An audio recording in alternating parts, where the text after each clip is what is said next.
안녕하세요. 한라산 불곰입니다. 저는 요즘 매일 금요일 아침마다 제 예전 회사 동기와 함께 주식 투자 스터디를 하고 있는데요. 그 회사 동기 R이 제안한 빅데이터 관련주라고 볼 수 있는 엠브레인이라는 기업에 대한 분석 내용을 정리해 봅니다. 제 블로그나 영상을 계속 보신 분은 알겠지만 저의 기업 분석과 주식 투자는 아래의 절차에 의해서 진행이 됩니다. 먼저 첫 번째로 재무 상태가 안정적인가를 보고요.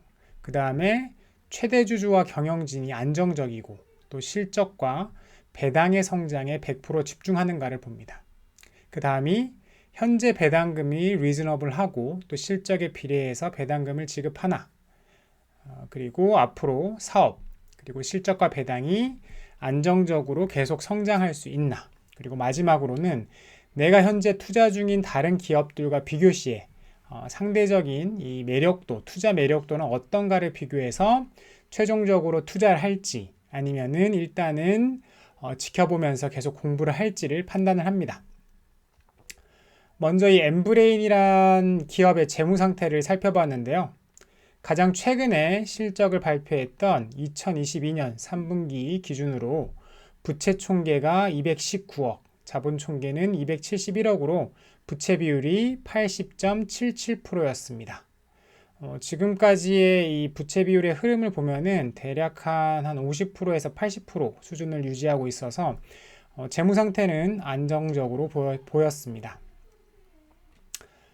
그리고 두 번째, 최대 주주와 경영진이 안정적이고 또 실적과 배당의 성장에 100% 집중하는가?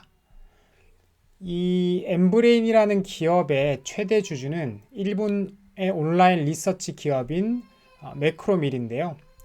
지분율 41.71%로 최대 주주고요. 그 다음이 최인수 대표이사로 15.15%의 지분율을 갖고 있습니다. 이 최인수 대표이사는 1998년에 이 엠브레인이라는 기업을 창업한 창업자이기도 합니다. 이 매크로밀은 사실 2008년에 한국의 자회사를 설립해서 한국 진출을 직접 시도했지만 성과가 나지 않아서 2012년 최인수 대표가 운영하던 엠브레인 지분의 51%를 인수하면서 경영권을 확보했다고 합니다. 현재는 매크로밀이 최대 주주이긴 하지만 여전히 최인수 대표이사가 경영 전반을 담당한다고 합니다. 그 외에 이 특수 관계에 있는 주주들은 대부분 이 회사와 관계 있는 임원들로 파악이 됩니다. 그리고 2대 주주이자 창업주인 최인수 대표이사는 연세대학교 응용통계학과를 졸업하고 카이스트에서 산업공학 석박사를 이술했고요. 그 다음에 이 박사를 졸업하고 삼성 SDS에 합격했지만 IMF로 입사가 취소돼 버리는 바람에 1998년에 온라인 리서치 시장의 가능성을 내다보고 엠브레인을 창업했다고 합니다. 2011년에는 서울시장 보궐선거 당시에 굉장히 핫했던 박원순 전 시장과 나경원의 이 매칭으로 굉장히 화제가 됐었는데요. 이 결과를 거의 정확히 예측해서 화제가 되기도 했었습니다. 건국대학교 소비자정보학과 겸임 교수도 했었고요. 서울시정개발 여론조사 자문위원 등 다양한 활동 이력이 있습니다. 이걸 보면은 이 산업에 대한 충분한 전문성과 경험이 있고 이런 외부 활동도 즐겨하는 경영자로 판단이 됩니다. 이 배당금 부분을 살펴보면 2022년 6월 결산 배당금이 170원으로 현재 엠브레인 주가 3,080원 대비해서 배당 수익률이 5.5% 수준입니다. 굉장히 높은 배당 수익률이죠. 이 특이할 점은 6월 결산 법인이어서 배당 기준일이 매년 6월 30일입니다. 그래서 9월에 주주총회를 하고 10월에 배당금을 지급한다고 합니다. 이 사업보고서상에 특정된 배당 정책은 없었지만 2018년에서 2021년 이 배당 성향을 보면은 50% 이상을 계속 유지하고 있고요. 2022년에도 이 배당 성향이 51% 수준을 유지하고 있어서 또한 이를 기업 설명회에서 강조한 것으로 보아서는 앞으로도 계속 비슷한 수준의 배당 성향을 보일 것으로 예상을 합니다. 그리고 이 최대 주주인 매크로밀과 최인수 대표 이사 이 기반 자체가 리서치업이라서 최대한 이 엠브레인이라는 기업의 사업과 실적을 성장시키고 안정적으로 많은 배당금을 취득해 나가는 것에 집중할 것이라고 생각을 합니다. 그럼 앞으로의 사업, 앞으로의 실적, 앞으로의 배당이 안정적으로 성장할 수 있나 하는 부분에 대해서 생각을 해보았는데요. 엠브레인이라는 이 기업의 비즈니스 모델은 설문조사를 기반으로 하는 마케팅 리서치 회사입니다. 보면은 2022년 상반기 기준으로 온라인 리서치가 62%, 오프라인 리서치가 35%, 그리고 패널 빅데이터 등 새로운 신규 리서치 분야가 대략 2.6% 정도의 비중을 차지했습니다. 보면 회사가 강조하듯이 이 온라인 리서치와 이 패널 빅데이터 같은 분야가 이 수익성이 좋은데요. 이러한 수익성이 좋은 분야의 비중이 계속해서 증가를 하고 있습니다.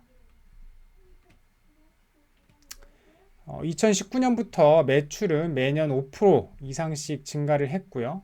그리고 영업이익은 적어도 20%, 많게는 뭐 3, 40%까지 증가를 해왔습니다. 보면은 2008년부터 2020년까지 국내 마케팅 리서치 시장의 CAGR Compound Average Growth Rate이라고 연평균 성장률을 보면은 전체 리서치 시장은 3%대에 불과했지만 온라인 리서치 시장의 연평균 성장률은 약 10%에 달했습니다.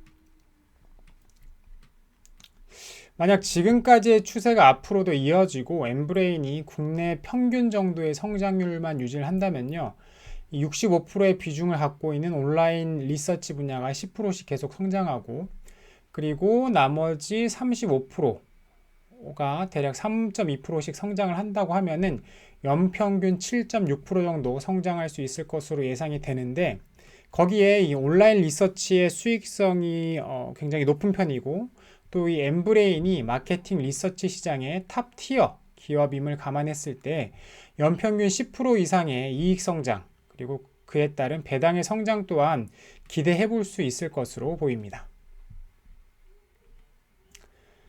마지막으로 내가 투자 중인 다른 기업들과 비교 시에 상대적인 투자 매력들은 어떨까를 한번 생각을 해보았는데요. 엠브레인의 현재 배당 수익률이나 앞으로 10년간 예상되는 배당 수익률의 총합을 고려했을 때 제가 현재 주식 투자 중인 기업들 못지 않았습니다. 예를 들면 엠브레인 같은 경우에는 2022년 예상 배당 수익률이 5.5%고요. 앞으로 10년간 매년 10%씩 실적과 배당이 증가를 했을 때 이 10년간의 총 배당 수익을 더하면은 약 92.6%의 수익을 거둘 수가 있습니다. 그리고 제가 집중 투자 중인 이 LG 우선주 같은 경우에는 2022년 예상 배당 수익률이 5.2%고요. 그리고 제가 예상하는 LG 우선주의 매년 실적과 배당의 증가율은 약 8% 정도로 보는데, 그랬을 경우에는 LG 우선주는 10년간 총 78.3%의 배당 수익을 거둘 수 있을 거라고 예상이 되고요. LG화학 우선주 같은 경우에는 현재 예상 배당 수익률이 3.3%인데 앞으로 매년 한 15%, 16% 정도의 이익과 배당의 성장을 해 나갈 경우에 총 10년간의 예상 배당 수익률은 80.4%였습니다. 그리고 아이디스 같은 경우에는 2022년 예상 배당 수익률은 1.5%인데 앞으로 매년 대략 한 20% 정도의 이익과 배당의 성장을 해나갈 경우에는 10년간 총 배당 수익률은 83% 정도로 계산을 했습니다. 그래서 이렇게 비교를 하더라도 제가 현재 투자 중인 기업들보다 현재 배당 수익률이나 10년간 예상되는 배당 수익률 모두 더 매력적이었습니다. 그런데 우려되는 부분은 바로 성장의 한계인데요. 이 엠브레인이라는 기업은 내수 비중이 거의 100%로 이 패널 확보, 그러니까 리서치에 응해줄 이 패널들의 확보와 관리가 중요한 마케팅 리서치업의 특성상 해외 진출은 쉽지가 않을 것으로 보입니다. 이 한국 기업이 해외에 나가가지고 이 한 명 한 명, 이 해외 외국인들을 한 명 한 명 이 패널로 확보해가지고 관리하고 또 해외 기업으로부터 이 리서치 오더를 따온다. 그리고 이미 그러한 풀들을 다 갖춰놓은 경쟁사들을 대상으로 그건 정말 쉽지 않아 보입니다. 그렇게 이 내수 시장에서 얼마나 성장할 수 있을지가 관건인데요. 이 내수 시장은 언젠가 이 성장의 한계에 부딪힐 수밖에 없습니다. 그에 반해 이 LG 지주회사라든지 LG 화학이라든지 아이디스라는 기업은 현재에도 이 수출 비중이 높은 편이고 앞으로도 이 해외로 무궁무진하게 확장할 가능성이 있습니다.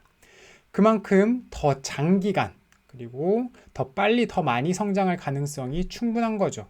하지만 이 엠브레인이라는 기업은 이런 해외 진출에 있어서는 성장성의 한계가 확연히 보입니다. 다만 이 엠브레인이 최근에 기업 설명회에서도 밝혔듯이 이 엠브레인은 업계 최초로 빅데이터 서비스라는 이 새로운 영역, 새로운 시장으로 진출을 해서 이 성장의 한계를 극복해 나가려는 시도를 하고 있는데 이것이 진짜 얼마나 실제 실적을 만들어낼지, 얼마나 빠른 실적을 만들어낼지가 앞으로 이 엠브레인의 투자에 있어서 굉장히 중요한 포인트가 될 것 같습니다. 그래서 제 결론은 이 엠브레인이라는 기업은 현재 상태로 굉장히 매력적인 기업이지만 미래 성장에 대한 의문이 있고요. 또 마케팅 리서치업에 대한 저의 공부 역시 충분하지 않기 때문에 일단은 관심 기업 리스트에 넣어두고 지속적으로 공부를 하면서 지켜볼 계획입니다.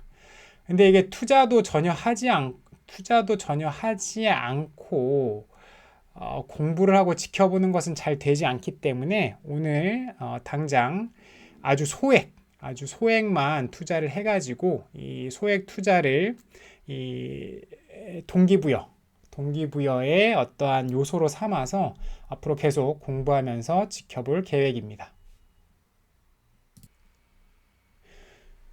이번 영상이 도움이 되었다면 영상 하단에 좋아요 버튼을 클릭, 새로운 영상이 계속 보고 싶으시다면 구독 버튼을 클릭, 그리고 제 블로그 포스팅도 같이 업데이트 받아보고 싶으시다면 영상 하단에 네이버 인플루언서 링크로 들어가서 펜하기를 클릭해 주세요. 오늘 영상은 여기까지입니다. 봐주셔서 감사합니다.